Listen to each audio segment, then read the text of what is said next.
The one special thing about a setter is that it has a very special keyword you can use called value. So where does this value come from? Well, it comes from the way in which we use properties.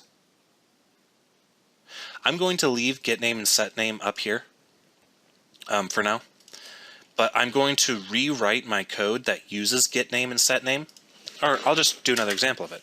I'm going to say product1.name equals,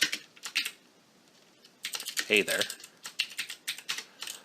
console write line product1.name.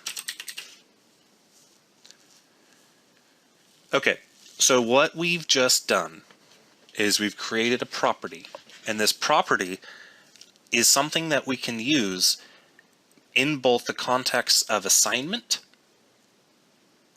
and retrieval.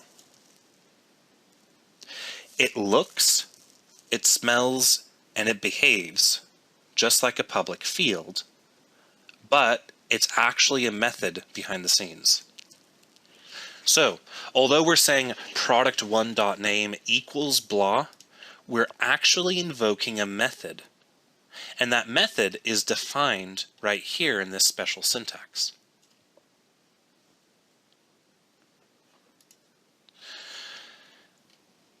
Whatever we assign the method, this name property to, gets turned into the value variable. And I can prove that to you guys. I can go ahead and I can set a breakpoint right here, and hopefully, no. Give me 1 second.